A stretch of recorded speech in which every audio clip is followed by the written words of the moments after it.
In the shadowed corridors of Ravencrest Palace, where whispers carried more weight than royal decrees, Captain Marcus Thornfield had served the crown for 23 years without question. He had witnessed 3 coronations, 2 abdications, and countless scandals buried beneath layers of silk and ceremony.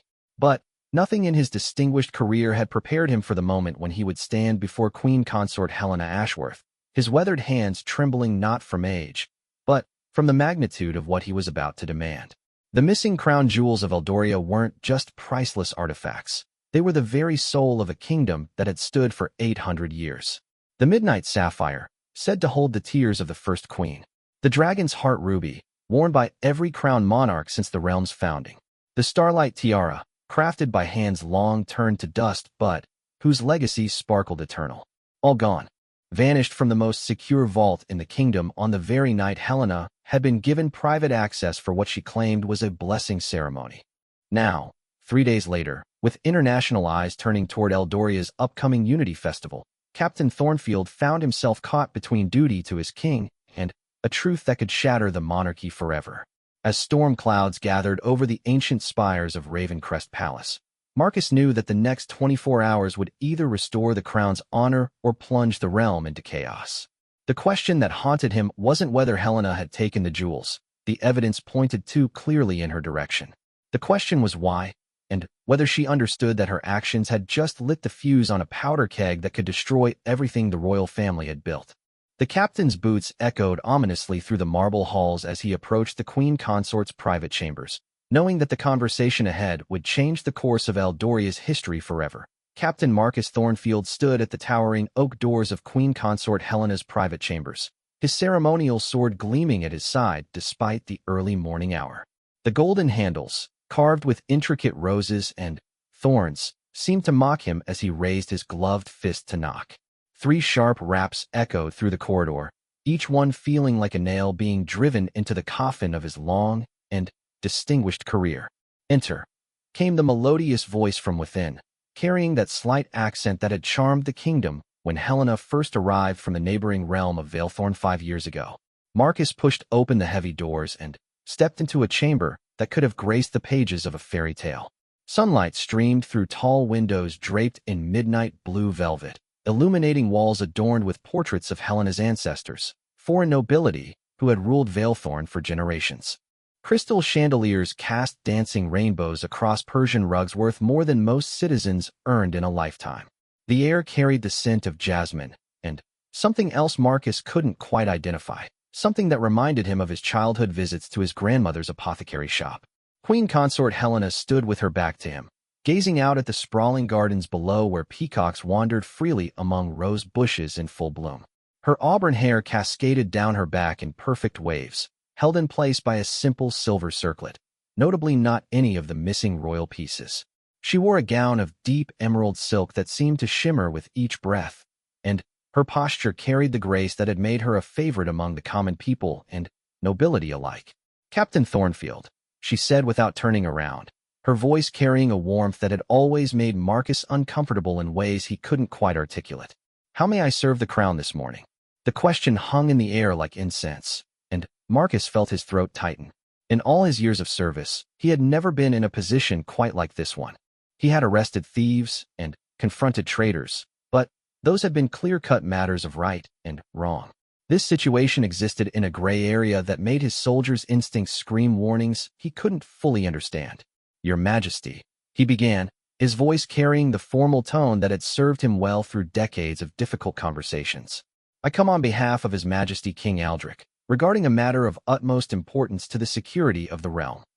Helena turned slowly, and Marcus found himself looking into eyes the color of storm clouds, beautiful and dangerous in equal measure. Her expression showed mild curiosity, but he caught something else flickering behind her composed facade. Fear? Calculation? After 23 years of reading faces, Marcus had learned to trust his instincts, and right now they were telling him that Helena knew exactly why he was here. "Please, Captain." She gestured gracefully toward an ornate sitting area arranged around a marble fireplace. "Join me for tea. I find that difficult conversations are always better conducted over proper refreshment." Marcus remained standing, his hands clasped behind his back in parade rest position. I'm afraid this matter requires immediate attention, Your Majesty. The crown jewels of Eldoria have been discovered missing from the royal vault.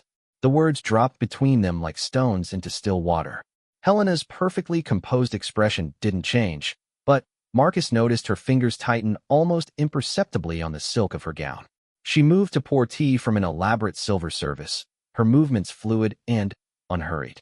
Missing, she repeated, lifting the delicate porcelain cup to her lips. How extraordinary. When was this discovered?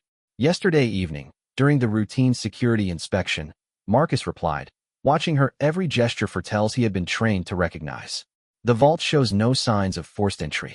However, the security logs indicate that you requested private access 3 nights ago for what was documented as a blessing ceremony. Helena sipped her tea with maddening calm, as if they were discussing the weather rather than the theft of artifacts worth more than the gross domestic product of several small nations. Ah yes, the blessing ceremony. It's a tradition from my homeland, Captain. We believe that touching sacred objects with reverent hands can bring good fortune to the realm. I spoke with King Aldrich about it weeks ago, and he granted permission. Your Majesty, Marcus said, his voice carrying a harder edge than he had intended. You were the last person to have access to that vault before the jewels disappeared. The midnight sapphire, the dragon's heart ruby, the starlight tiara, and 7 other pieces of immeasurable historical value are gone. The king has asked me to investigate this matter personally. For the first time since his arrival, Helena's composure cracked slightly. She set down her teacup with a soft clink that seemed unnaturally loud in the ornate chamber. Captain Thornfield, surely you're not suggesting that I, the queen consort of Eldoria, would steal from my own husband's treasury? The question came wrapped in wounded dignity, but Marcus had interrogated enough guilty parties to recognize deflection when he heard it. I'm suggesting nothing, Your Majesty. I'm stating facts and hoping you can help us understand how these priceless artifacts could simply vanish from the most secure location in the kingdom. Helena rose from her chair with fluid grace, moving to the window where she had been standing when he arrived. The morning light caught the silver in her circlet, creating a halo effect that might have seemed angelic under different circumstances. The crown jewels represent 8 centuries of Eldorian heritage, she said softly. They are symbols of continuity, of the unbroken line of kings and queens who have shaped this realm. Why would I, who married into this legacy, wish to see it diminished? It was a reasonable question, and one that had kept Marcus awake for the past 2 nights. Helena had everything a woman could want: wealth, position, a husband who clearly adored her, and the respect of an entire kingdom. What possible motivation could she have for risking it all? People have committed far greater crimes for far lesser reasons, Your Majesty, Marcus replied carefully. I've learned not to assume I understand anyone's motivations until I understand the full truth of their situation. Helena turned back to face him, and, for a moment, Marcus saw something raw and vulnerable in her expression, like a mask slipping before being quickly repositioned. The full truth, she repeated. Captain, do you know anything about my life before I came to Eldoria? The change in direction caught Marcus off guard, but he had learned long ago to follow wherever an interrogation led. I know you were born to nobility in Valethorn, that you were educated in the finest institutions, and that you caught King Aldrich's attention during the Treaty of Stones negotiations 5 years ago. A bitter smile played at the corners of Helena's mouth. A neat little summary, Captain. All true, and all completely meaningless. She moved to a writing desk adorned with family portraits, her fingers trailing over silver frames containing images of people Marcus didn't recognize. My father, Duke Roderick of Valethorn, was indeed nobility. He was also a gambler who wagered away 3 generations of family wealth on everything from horse races to card games. By the time I reached marriageable age, our estates were mortgaged to moneylenders, our servants hadn't been paid in months, and our family name was a joke whispered in every court from here to the northern reaches. Marcus found himself genuinely surprised by this revelation. The intelligence reports he had read during Helena's courtship had painted a picture of modest but comfortable circumstances, certainly nothing that suggested financial desperation. The marriage to King Aldrich, Helena continued, still gazing at the photographs, wasn't just a political alliance. It was a rescue mission. My father's debts were quietly absorbed into Eldoria's treasury as part of the dowry negotiations. The Treaty of Stones was as much about saving the House of Valethorn from bankruptcy as it was about securing peace between our kingdoms. This information cast Helena's situation in an entirely different light, but It also provided a potential motive that Marcus couldn't ignore. Your Majesty, if financial pressures were a factor in your marriage, might they also be a factor in my stealing the crown jewels? Helena finished, her voice sharp as winter wind. Captain, I am many things, but I am not a fool. If I were desperate enough to resort to theft, would I steal items so recognizable that they couldn't be sold without immediately revealing the crime? The dragon's heart ruby alone is known by sight to art historians across 3 continents. It was a valid point, and one that had troubled Marcus from the beginning of this investigation. The missing pieces weren't the kind of items that could be quietly liquidated. They were too famous, too distinctive, too historically significant to be sold through normal channels, which raised the uncomfortable question of what someone might want them for if not money. Then, help me understand, Your Majesty, Marcus said, his tone softening slightly. If you didn't take the jewels, who did? The vault can only be opened by members of the immediate royal family, and the king was with his council all evening. Prince Edward is still at the Naval Academy. That leaves me, Helena finished. Yes, Captain, I understand the mathematics of suspicion quite clearly. She returned to her chair, but, instead of sitting, she gripped the high back with both hands. But, consider this. If I had taken the jewels, would I have used my own access codes? Would I have documented my presence in the vault logs? Would I have made myself the obvious suspect in a crime that could cost me everything? Marcus had to admit she had a point. If Helena was guilty, she had committed the crime in the most conspicuous way possible. Either she was extraordinarily arrogant, completely desperate, or someone was working very hard to make her look guilty. Your Majesty, he said slowly, is there anyone who might wish to see you implicated in such a crime? The question seemed to hit Helena like a physical blow.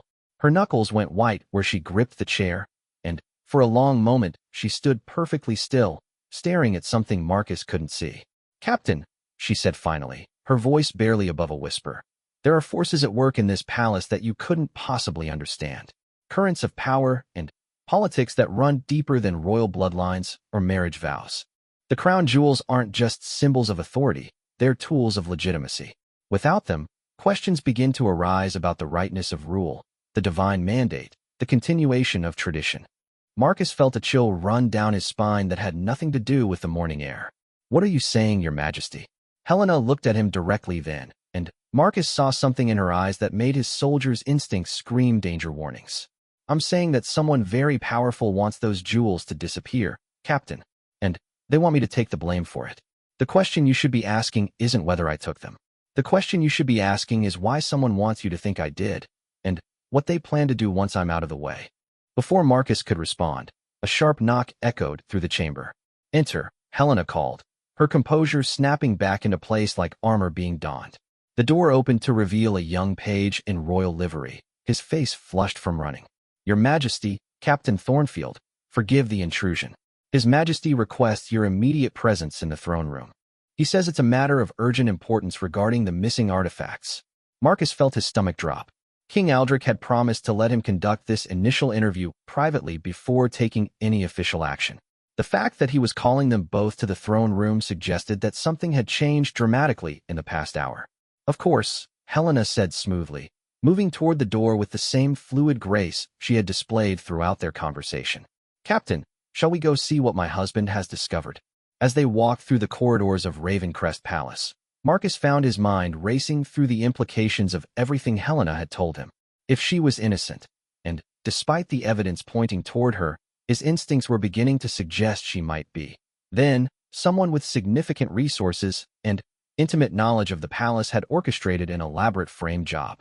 But who would have both the access and the motivation to steal the crown jewels and pin the blame on the queen consort? The throne room doors loomed before them, massive oak panels carved with the royal arms of Eldoria. Beyond those doors waited answers that Marcus suspected would change everything he thought he knew about the case. As the guards pulled them open, he caught Helena's eye one last time. Your Majesty, he said quietly, if what you've suggested is true, then we're both walking into a trap. Helena's smile was sad and knowing. Captain Thornfield, we've been in the trap since the moment those jewels disappeared. The question now is whether we're clever enough to find our way out before it closes completely. The throne room of Ravencrest Palace had witnessed 8 centuries of royal proclamations, but Marcus had never seen it feel quite so much like a courtroom. King Aldrich sat rigidly on the ancient throne, his usually warm brown eyes cold as winter stone. The massive chair, carved from a single piece of elder wood and inlaid with gold, seemed to dwarf the man who occupied it despite his considerable presence. Flanking him stood Chancellor Wilhelm Blackwood, a thin man with silver hair and the kind of calculating eyes that missed nothing, and Lord High Steward Edmund Greystone, whose family had served the crown for 6 generations. What made Marcus's blood run cold wasn't the formal arrangement of the royal court, but the presence of Lord Prosecutor Nathaniel Ashford near the foot of the throne. Ashford was a man who only appeared when someone was about to be charged with serious crimes against the crown. His black robes and pale, angular face gave him the appearance of a carrion bird waiting for something to die. Helena entered the throne room with the same grace she had shown in her chambers, but Marcus noticed subtle changes in her demeanor. Her spine was straighter, her chin lifted higher, and her hands were folded calmly before her, the posture of someone preparing for battle.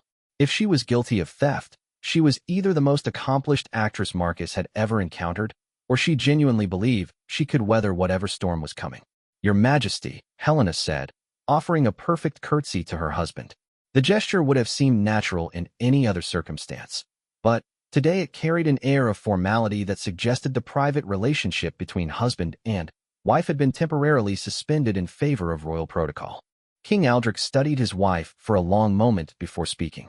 At 42, he was still a handsome man, with dark hair touched by silver at the temples and a face that had matured well under the weight of royal responsibility. But today he looked older than his years, as if the events of the past 3 days had aged him in ways that time alone could not. "Helena," he said, his voice carrying none of the warmth Marcus had observed during the royal couple's public appearances. "Captain Thornfield has briefed you on the situation regarding the missing crown jewels." "He has, Your Majesty," Helena replied, and Marcus noticed that she had switched to using Aldrich's formal title rather than speaking to him as her husband.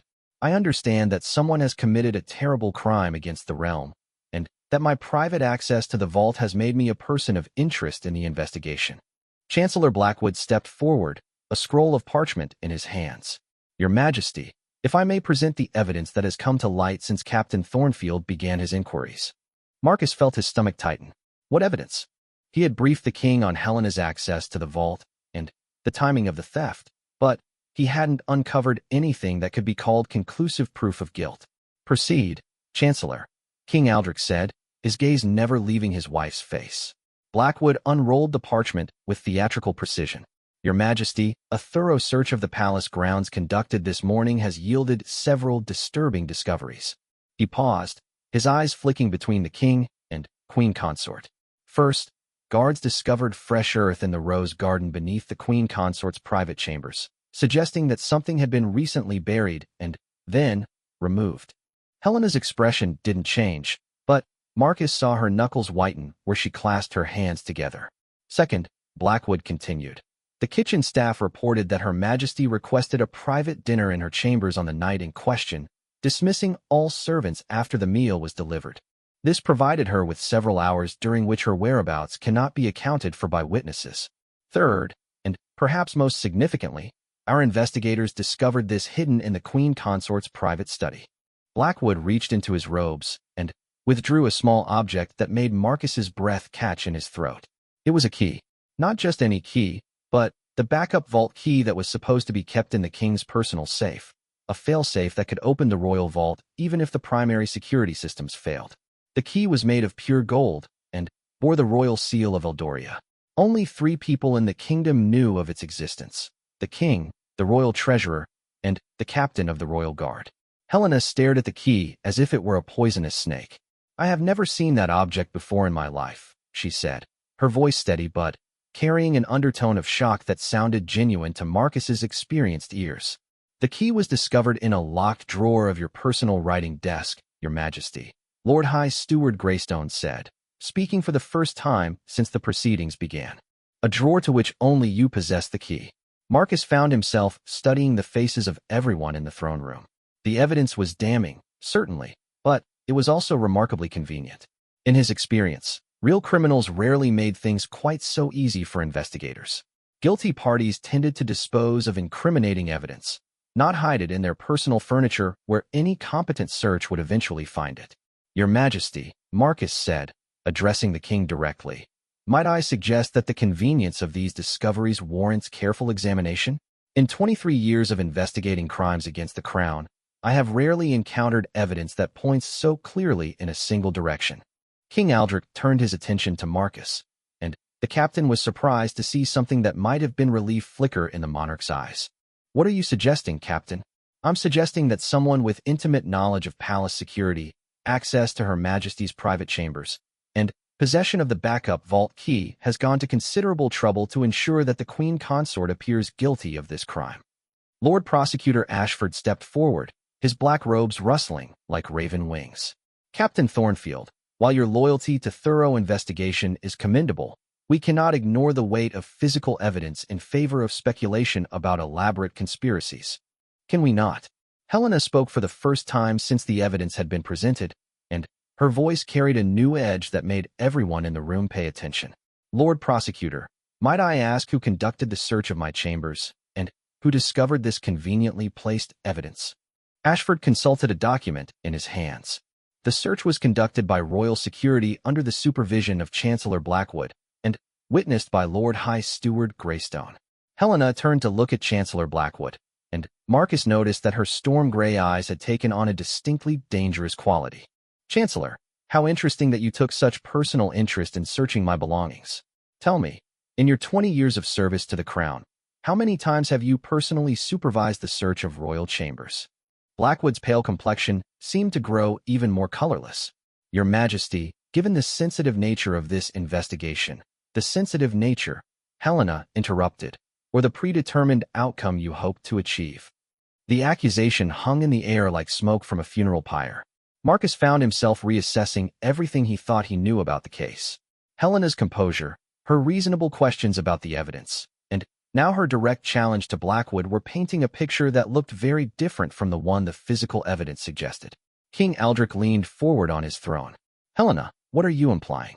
I'm implying, my dear husband, that someone in this room has been planning my downfall for quite some time, and the theft of the crown jewels was simply the perfect opportunity to execute their plan. Chancellor Blackwood's face flushed with indignation. Your Majesty, I must protest these wild accusations. The evidence speaks for itself. Does it? Helena moved closer to the center of the room, positioning herself so that she could see all the major players clearly. Let me ask you this, Chancellor. Who knew about the backup vault key? The king, the royal treasurer, and Captain Thornfield, Blackwood replied automatically. And yet the royal treasurer has been visiting his sick mother in the northern provinces for the past week, as documented by his travel permits, Helena continued. Captain Thornfield has been conducting his investigation with admirable thoroughness and obvious reluctance to reach premature conclusions. And my husband was in his council meeting during the time the theft occurred. Marcus saw where Helena was leading, and he felt a cold recognition settling in his chest. Your Majesty, are you suggesting that someone else had access to information about the key? I'm suggesting, Captain, that someone close to the throne has been planning this for months, possibly years. Someone who has had time to study my habits, gain access to my private chambers, and position themselves to benefit from my disgrace.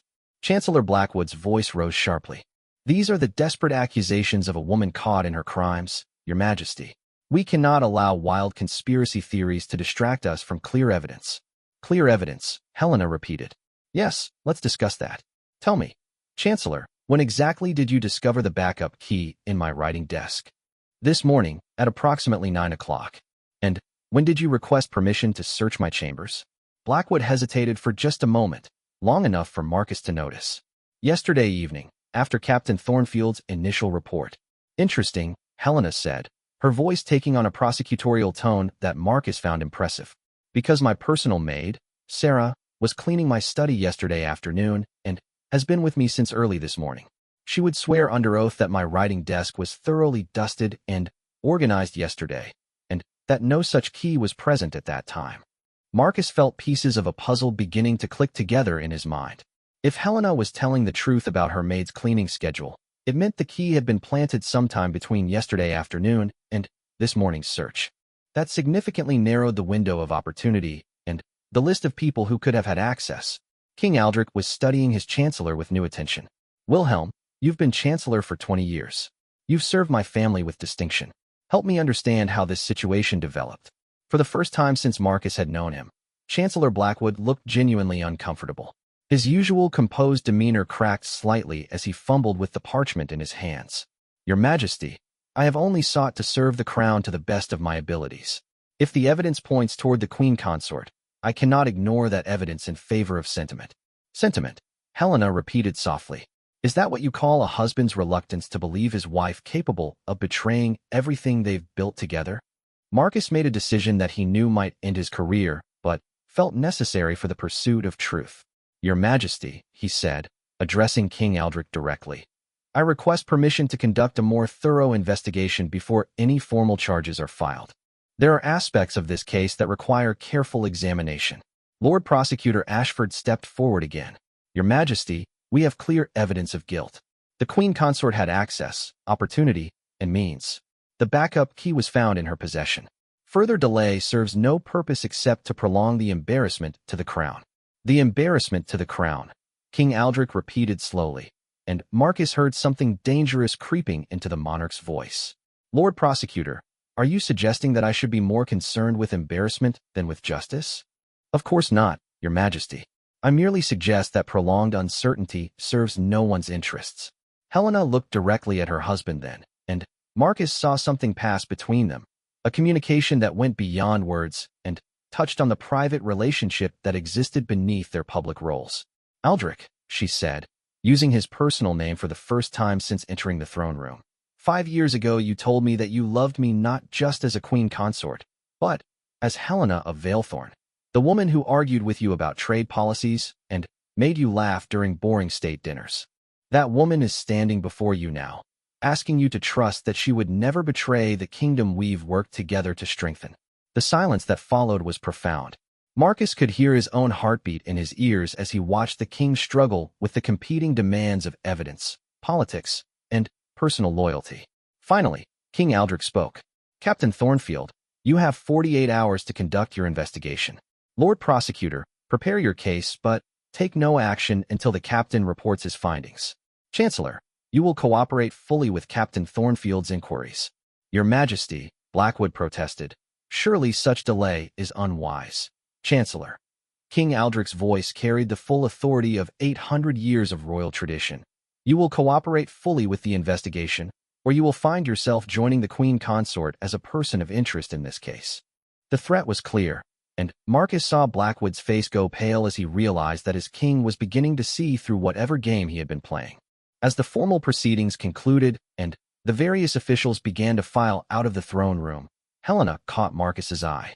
Captain, she said quietly, you have 48 hours to save 2 lives, mine, and that of whoever is really responsible for this crime. Because when the truth comes out, someone in this palace is going to face charges far more serious than theft. Marcus nodded grimly. He had the feeling that the next 2 days would either restore his faith in justice or destroy everything he thought he knew about the people he had served faithfully for over 2 decades. Either way, the investigation was about to get very interesting indeed. Marcus spent the first 6 hours after the throne room confrontation doing what he had done throughout his career when faced with seemingly impossible puzzles. He went back to basics. In his private office, a spare room in the castle's east wing that smelled of leather and old parchment, he spread out everything he knew about the case across his desk like pieces of a complicated map. The royal vault sat beneath the palace's foundation, carved directly into the bedrock that Ravencrest Palace had been built upon 8 centuries ago. Marcus had descended into its depths countless times over his career, but never as an investigator trying to solve a crime committed within its sacred walls. The vault itself was a marvel of both ancient craftsmanship and modern security. Thick stone walls lined with steel, a door that required 2 separate keys turned simultaneously, and a locking mechanism so complex that it had taken the royal engineers 3 years to design. What troubled Marcus most wasn't what had been taken, but what had been left behind.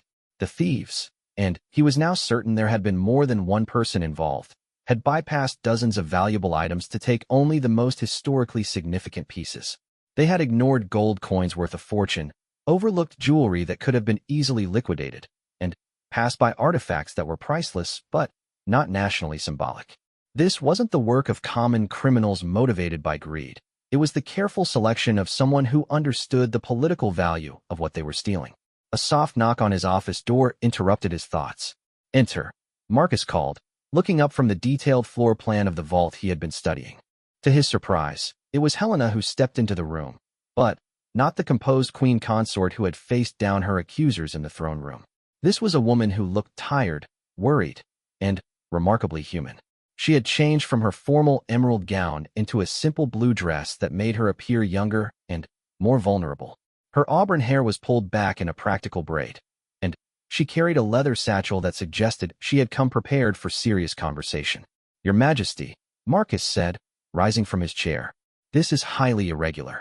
If Lord Prosecutor Ashford knew you were here, Lord Prosecutor Ashford can concern himself with his own business," Helena said firmly, but without the edge that had characterized her voice during the morning's proceedings. "Captain, I need to tell you things that I couldn't say in the throne room, and I need to show you evidence that I couldn't present in front of the Chancellor." Marcus felt a familiar tingle of anticipation that came whenever a case was about to break open in unexpected directions. "What kind of evidence, Your Majesty?" Helena set her satchel on his desk and began removing items from it with careful precision. "Letters, Captain. Financial documents. Records that paint a very different picture of recent events than the one Chancellor Blackwood has been presenting to the king."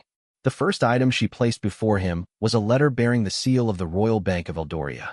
Marcus opened it and found himself looking at loan documents that made his eyebrows rise sharply. "Your Majesty, these appear to be records of significant borrowing against future tax revenues." 40 million gold crowns, Helena confirmed. "Borrowed over the past 18 months under the authorization of the Chancellor, ostensibly for infrastructure improvements in the outer provinces. The interesting thing, Captain, is that no such improvements have been undertaken." Marcus studied the documents more carefully. The loans were legitimate, bearing all the proper seals and signatures, but, as Helena had pointed out, there was no corresponding evidence of the projects they were supposedly funding. "Where did the money go?" "That's what I've been trying to determine," Helena replied, producing another set of papers. "These are shipping manifests from the Port Authority. Notice the dates. They correspond exactly with the loan disbursement schedule." Marcus examined the manifests and felt his understanding of the case shift dramatically. The documents showed regular shipments leaving Eldoria's main port bound for various foreign destinations, but the cargo listings were suspiciously vague. "Diplomatic pouches and personal effects," he read aloud. "Cultural artifacts for international exhibition. Historical materials for scholarly exchange. All overseen personally by Chancellor Blackwood," Helena added. "All shipped to destinations that, when I researched them, turned out to be either non-existent or connected to private collectors known for acquiring items of questionable provenance." Marcus felt pieces of the puzzle clicking together with almost audible precision. "Your Majesty, are you suggesting that the Chancellor has been systematically looting the royal treasury for over a year?" "I'm suggesting more than that, Captain. I believe Blackwood has been selling off royal artifacts and cultural treasures to foreign collectors, using the loan money to cover the gaps in the royal accounts until he could complete whatever ultimate goal he's been working toward." The implications were staggering. If Helena was correct, Chancellor Blackwood hadn't just stolen money. He had been hollowing out the cultural heritage of Eldoria itself. But that raised an obvious question that Marcus felt compelled to ask. "Your Majesty, if you suspected this, why didn't you bring these concerns to the king directly?" Helena's expression grew pained. "Because I had no proof. Only suspicions and patterns that seemed troubling. Because Blackwood has been Aldrich's trusted advisor for 20 years, since before I ever came to Eldoria. And because—" She hesitated, looking genuinely uncertain for the first time since Marcus had known her. Because I discovered something else that made me realize how carefully this has all been planned." Helena reached into her satchel and withdrew a final document that made Marcus's blood run cold. It was a marriage contract. Not the public document that had sealed the alliance between Eldoria and Valethorn, but a private agreement that outlined financial arrangements between the two kingdoms. What made Marcus's hands tremble as he read was a clause buried deep in the legal language, a clause that would void the entire agreement and require massive financial penalties if the queen consort were ever to be found guilty of crimes against the crown.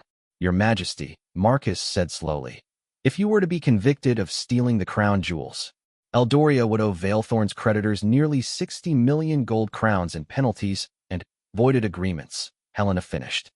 Money that the kingdom doesn't have, especially if someone has been systematically looting the treasury for the past year and a half.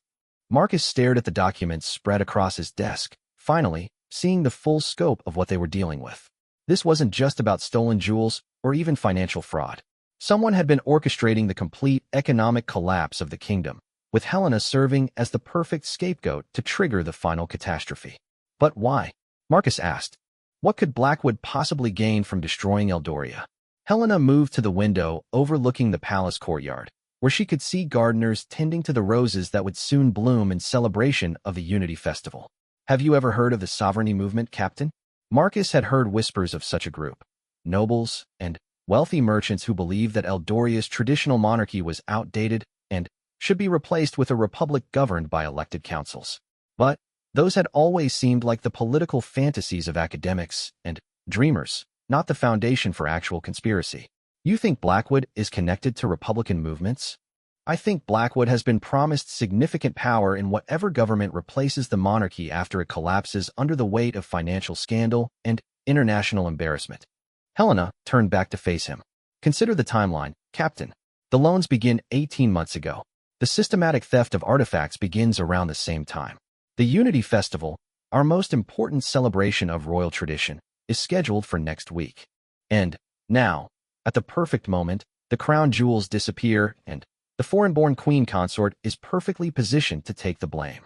Marcus felt a chill that had nothing to do with the temperature in his office. If you're right, Your Majesty, then we're not just investigating theft. We're uncovering treason on a scale that could destroy the kingdom.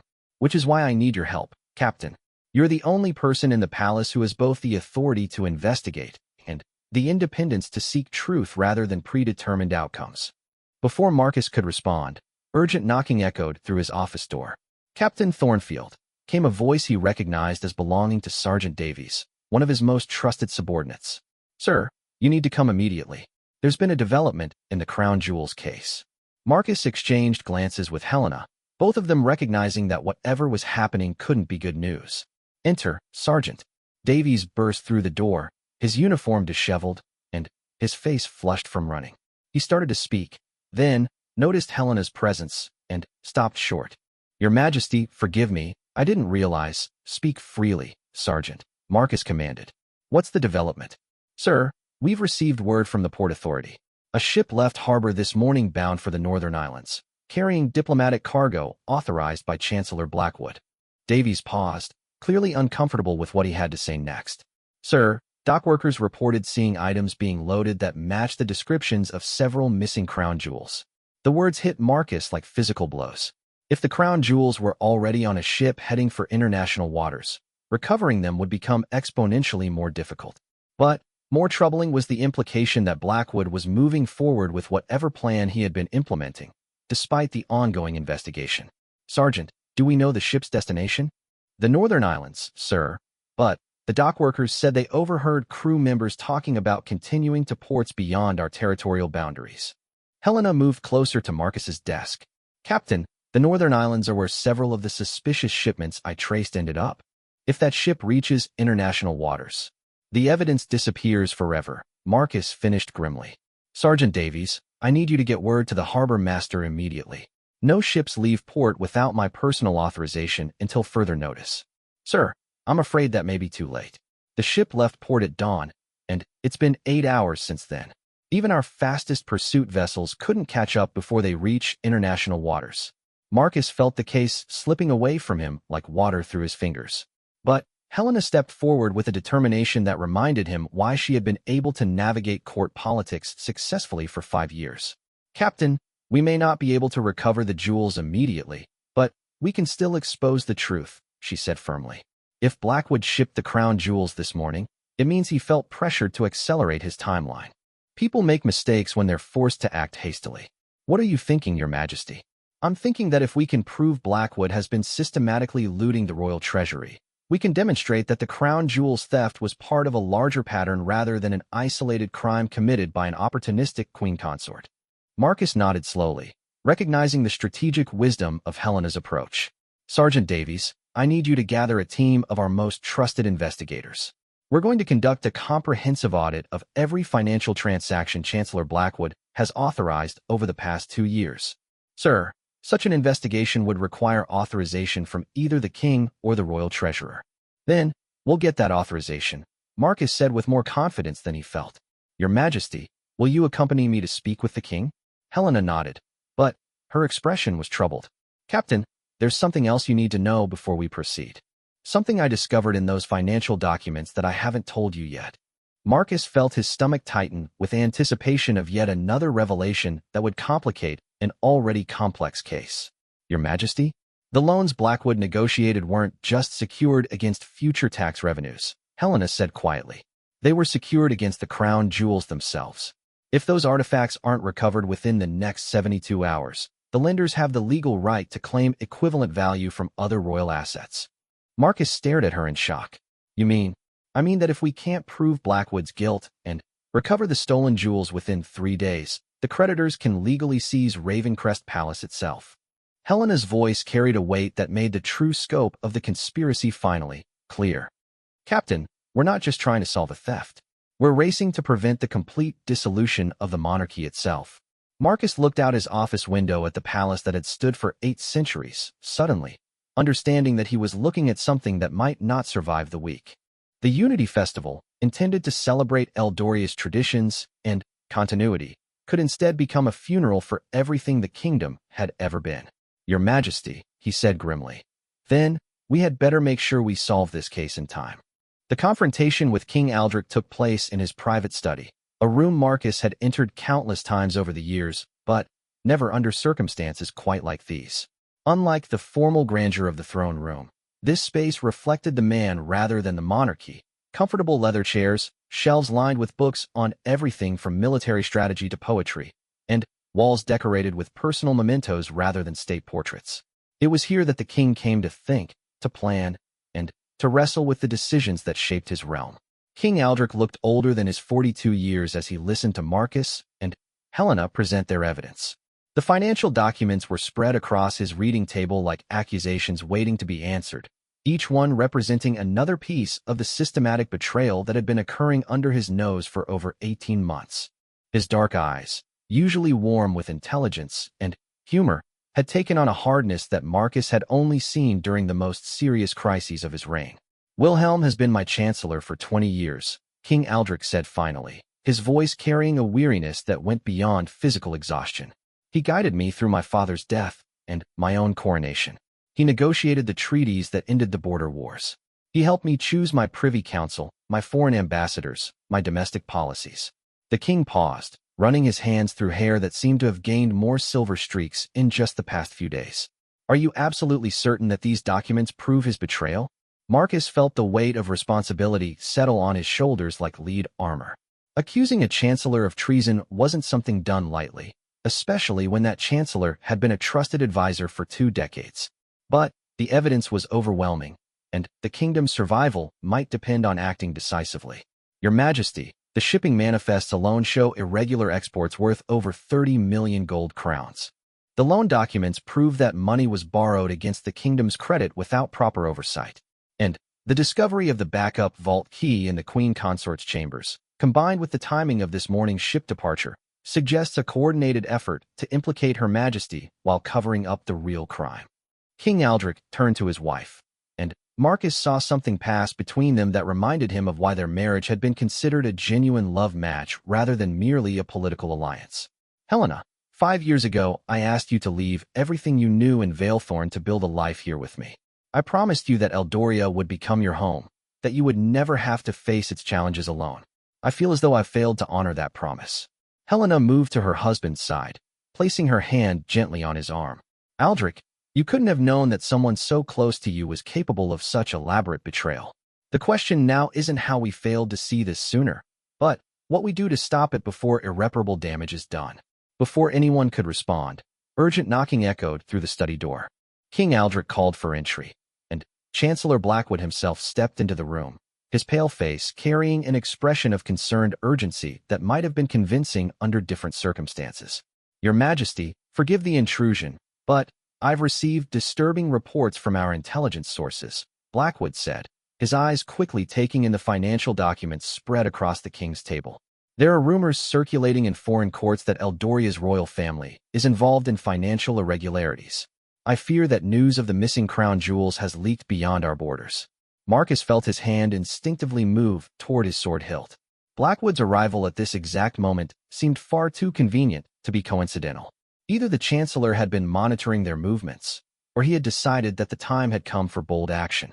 Wilhelm, King Aldrich said carefully, Captain Thornfield and the Queen Consort have been sharing some very interesting discoveries with me. Perhaps you could help us understand some discrepancies we've found in the royal financial records. For just a moment, Blackwood's composed mask slipped. Marcus saw calculation flash behind the Chancellor's eyes as he quickly assessed the situation. The man was clearly trying to determine how much they knew and whether he could still control the narrative. Of course, Your Majesty. I'm always at your disposal for financial matters. Blackwood moved closer to the table, his gaze taking in the documents with what appeared to be casual interest. Though I should mention that we've received word from the Port Authority about this morning's diplomatic shipment. There seems to have been some confusion about the cargo manifest. Helena stepped forward, her voice carrying a dangerous edge. What kind of confusion, Chancellor? Well, Your Majesty, it appears that several items were included in the shipment that weren't properly documented in the official records. The harbor master has requested clarification about certain artifacts that match descriptions of the missing crown jewels. Marcus felt the room's tension ratchet up several degrees. Blackwood was either admitting to shipping the stolen jewels or setting up another layer of misdirection.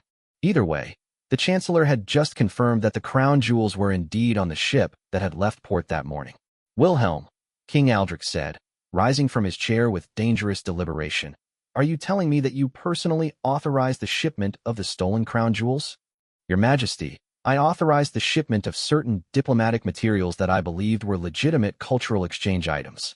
If items matching the crown jewels were included, it suggests that someone used my authorization to cover their own criminal activity. It was a clever deflection, Marcus had to admit.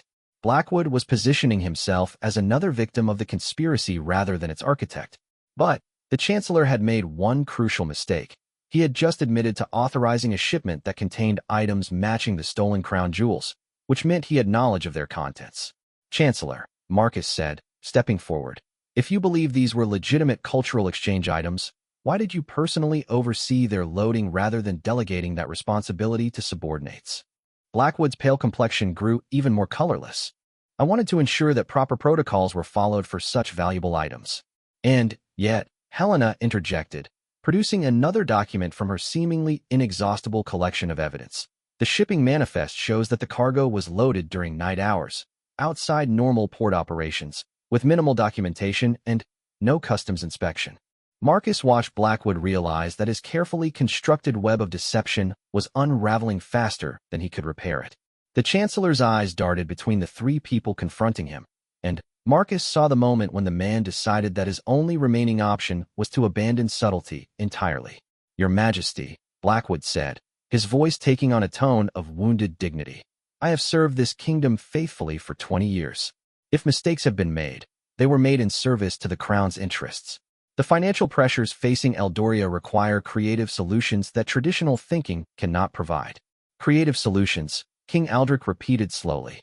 Wilhelm, are you suggesting that looting the royal treasury and selling our national heritage to foreign collectors constitutes creative problem-solving? For the first time since Marcus had known him, Chancellor Blackwood abandoned his careful composure entirely. His face flushed with anger, and, when he spoke, his voice carried a bitterness that had clearly been building for years. Your Majesty, with respect, you inherited a kingdom built on traditions that no longer serve the modern world. The monarchy, the royal ceremonies, the obsession with ancient artifacts. These things are chains binding Eldoria to a past that prevents us from embracing a prosperous future. Marcus felt his understanding of the case shift once again. This wasn't just about money or personal greed. Blackwood was a true believer, convinced that he was saving Eldoria from itself. The loans I negotiated provide funding for infrastructure that will modernize our economy. Blackwood continued, his voice growing more passionate. The cultural items I facilitated shipping were gathering dust in vaults while the kingdom struggled with outdated systems of government. I have been working to ensure Eldoria's survival in a changing world. By destroying everything that makes us who we are, Helena said softly. But Her words carried more impact than shouting would have. Wilhelm, you've been systematically dismantling 800 years of history because you decided it was inconvenient. History that serves no one. Blackwood snapped. Your Majesty, the crown jewels represent millions of gold crowns sitting in a vault while citizens struggle with unemployment and inadequate services. The monarchy itself consumes resources that could be used to build schools, roads, hospitals, things that actually improve people's lives. King Aldrich stood perfectly still for a long moment, studying the man who had been his trusted advisor for 2 decades. When he finally spoke, his voice carried the full weight of royal authority. Wilhelm, I understand your concerns about modernization and resource allocation. These are legitimate political questions that deserve serious discussion. What I cannot understand is why you chose to address them through theft, fraud, and treason rather than honest dialogue. Because honest dialogue with a monarchy leads nowhere. Blackwood replied, Your Majesty, you're a good man, but you're trapped in a system that prevents meaningful change.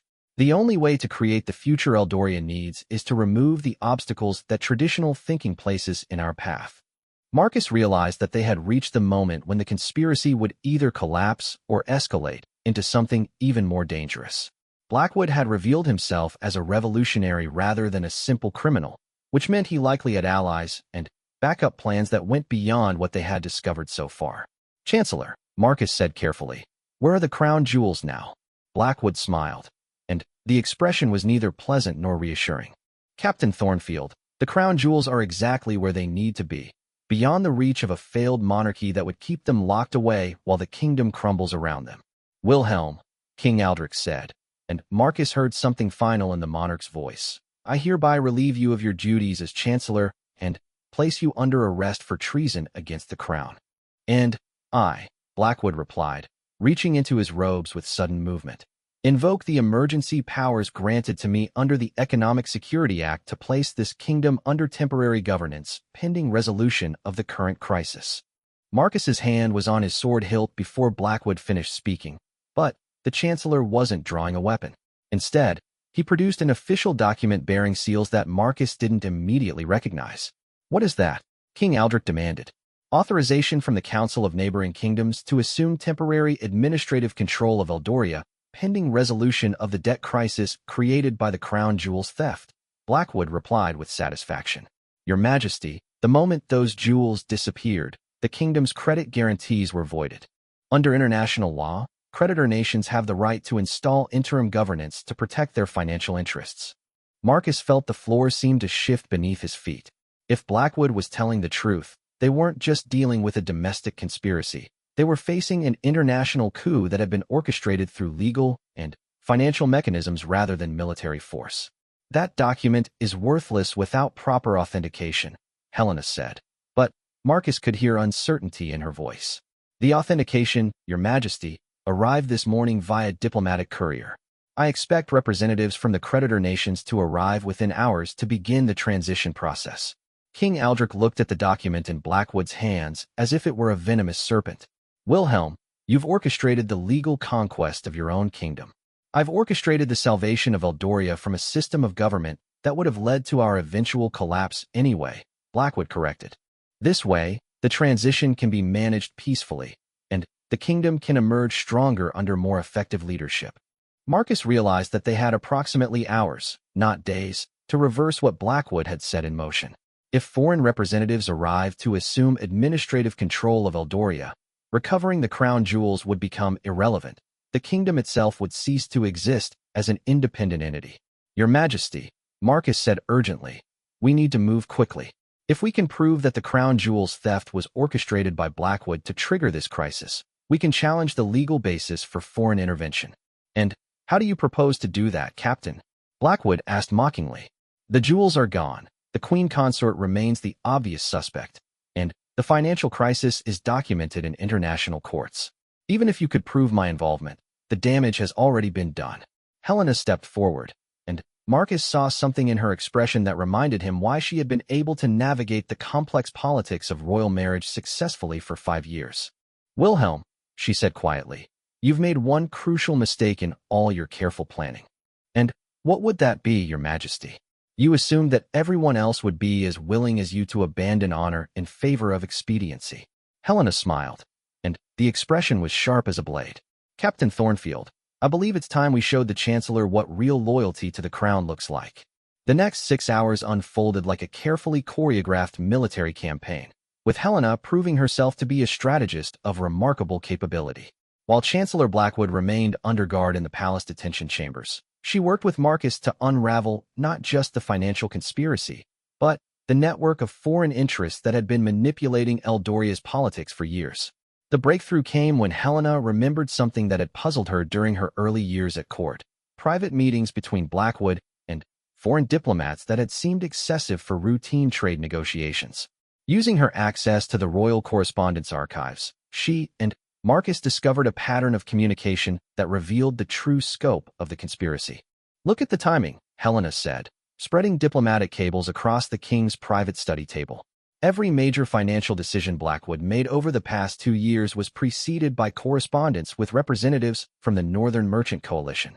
Marcus examined the documents, his soldiers' eye-catching details that painted a disturbing picture.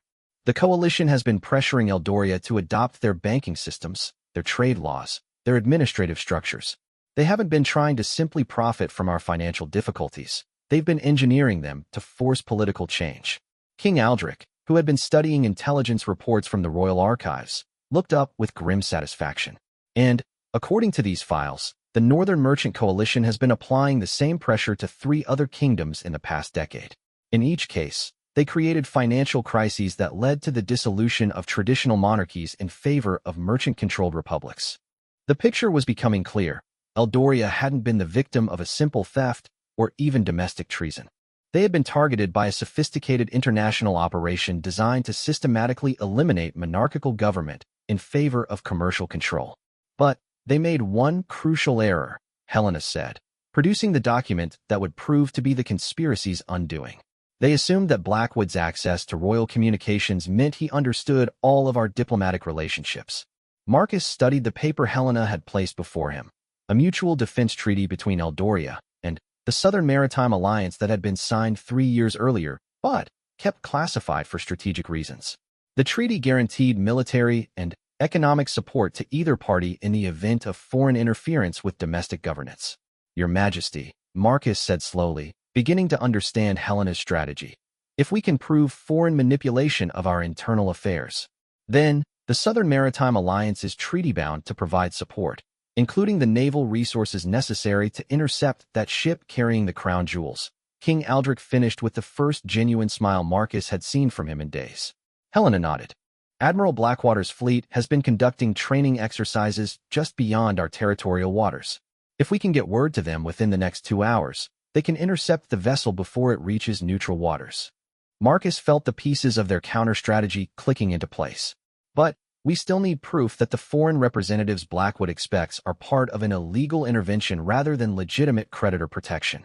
Actually, Helena said with a smile that reminded Marcus why she had been such an effective diplomat before becoming queen consort. We have that proof already. Blackwood's authorization from the Council of Neighboring Kingdoms is fraudulent. She produced yet another document from her seemingly inexhaustible collection. The real Council of Neighboring Kingdoms dissolved 18 months ago when the Northern Merchant Coalition was exposed for attempting to manipulate the succession crisis in Westmarch. The organization Blackwood claims authorized foreign intervention doesn't legally exist. Marcus stared at the evidence spread across the table, finally seeing the full scope of both the conspiracy and Helena's methodical dismantling of it. Your Majesty, how long have you been investigating this? Since the day I discovered the first suspicious financial transaction, Helena replied. I knew something was wrong, but I couldn't prove it without risking accusations that I was trying to undermine my husband's trusted advisor. The crown jewels theft gave me the opportunity to present all my evidence in a context that couldn't be dismissed as political maneuvering. King Aldrich looked at his wife with an expression of admiration mixed with amazement. Helena, you've been conducting a counterintelligence operation for over a year without anyone realizing it. I've been protecting my adopted kingdom from threats that my experience with international politics allowed me to recognize, Helena corrected gently. Valethorn went through similar pressure from the Northern Merchant Coalition. I knew what to look for. Before anyone could respond, urgent knocking echoed through the study door. At the king's call, Sergeant Davies entered with news that would prove to be the final piece of their puzzle. "Your Majesty, Captain Thornfield, Your Majesty," Davies said, addressing each of them in turn. The foreign representatives Chancellor Blackwood expected have arrived at the port, but they're not what we anticipated. "What do you mean, Sergeant?" Marcus asked. "Sir, they're not diplomats or creditor representatives. They're private security contractors, mercenaries, essentially, carrying forged diplomatic credentials and weapons that violate international law." Marcus felt a cold satisfaction settle over him. Blackwood's foreign allies had just committed an act that transformed their financial manipulation into an attempted military intervention. Under international law, that gave Eldoria the right to defend itself by any means necessary. "Sergeant, are the palace defenses ready?" "Sir, we have the mercenaries contained at the port, but they're demanding immediate access to the palace to begin what they call administrative transition procedures." King Aldrich stood, and Marcus saw the transformation from worried husband to commanding monarch. "Sergeant Davies, send word to Admiral Blackwater immediately. Tell him that Eldoria is invoking the Southern Maritime Alliance Treaty and requests immediate assistance in repelling foreign intervention. Captain Thornfield, I want you to coordinate with the Admiral to intercept that ship carrying our crown jewels." "Your Majesty," Helena interjected, "there's one more thing we need to address. Even if we recover the crown jewels and expose the conspiracy, we still need to deal with the financial damage Blackwood has caused. The kingdom's treasury has been systematically looted." Marcus realized she was right. Solving the immediate crisis wouldn't address the longer-term damage that had been inflicted on Eldoria's economy. But Helena's smile suggested she had a solution for that problem as well. "Fortunately," she continued, "under international law, assets stolen through fraudulent schemes can be recovered from their current holders. Every shipment Blackwood sent to foreign collectors, every artifact sold through his network, every gold crown transferred to coalition accounts, all of it can be reclaimed once we prove the systematic nature of the fraud." The next 12 hours unfolded with the precision of a military operation.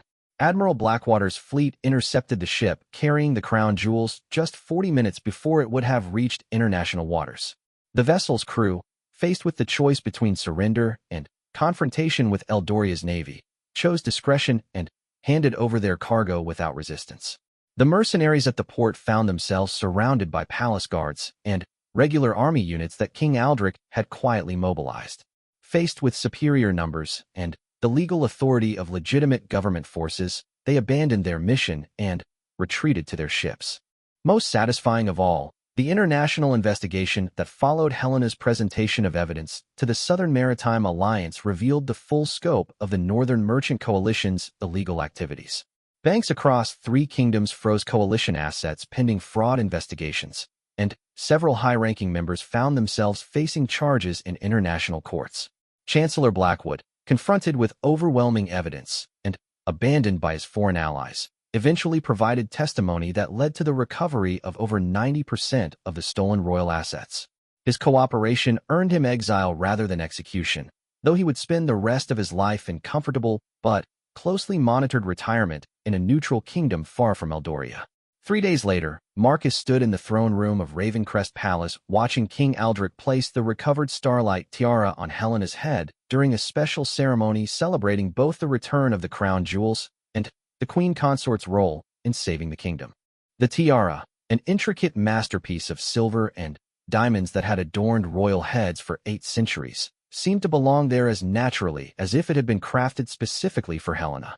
"Captain Marcus Thornfield," King Aldrich announced to the assembled court, "your investigation uncovered not just a theft, but a conspiracy that threatened the very existence of our realm.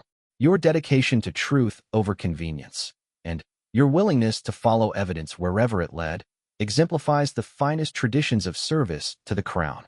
Marcus accepted the king's commendation with the same steady composure he had maintained throughout the investigation, but privately he reflected on how much the case had taught him about the complexity of loyalty, truth, and justice.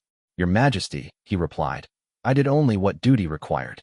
The real credit belongs to Queen Consort Helena, whose patience, intelligence, and dedication to Eldoria proved stronger than any conspiracy." Helena smiled at the assembled court, the starlight tiara catching the light from the great windows and casting rainbows across the ancient stones of the throne room. "Your Majesty, Lord and ladies of the court, This celebration belongs not to any individual, but to the principle that truth, patience, and courage will always triumph over deception, greed, and betrayal. As the ceremony concluded and the court began to disperse, Marcus found himself reflecting on the lessons of the past week. He had begun the investigation assuming that the most obvious suspect must be guilty, only to discover that the truth was far more complex than surface evidence suggested. He had learned that sometimes the greatest threats to a kingdom come not from foreign armies or natural disasters, but from the slow corruption of trusted institutions by those who believe their vision of the future justifies any means necessary to achieve it. Most importantly, he had learned that honor and intelligence, working together, could overcome even the most sophisticated schemes. Helena's year-long investigation had been a masterpiece of patience and strategic thinking, while her presentation of evidence during the crisis had demonstrated the kind of political skill that made monarchies strong enough to survive in a changing world. 3 months later, the Unity Festival took place as scheduled, but with additions that reflected Eldoria's recent experiences. New traditions honored not just the ancient heritage represented by the crown jewels, but also the modern values of investigation, international cooperation, and protection against financial manipulation that had preserved the kingdom's independence. Marcus, newly promoted to Lord High Protector of the realm in recognition of his service, stood at his post during the festival celebrations knowing that the crown jewels displayed in their place of honor represented more than royal tradition. They represented the triumph of truth over conspiracy, and the enduring strength of a kingdom protected by those who understood that real loyalty meant protecting what was right, not just what was convenient. The investigation that had begun with a simple theft had ended with the preservation of Eldoria's independence and the strengthening of its institutions.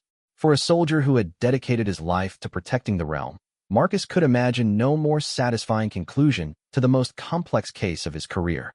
As fireworks illuminated the night sky over Ravencrest Palace, celebrating 800 years of unbroken royal tradition and the promise of many more to come, Marcus reflected that sometimes the greatest victories were the ones that preserved rather than conquered, protected rather than destroyed, and honored the patience required to discover truth rather than accepting the convenience of predetermined conclusions.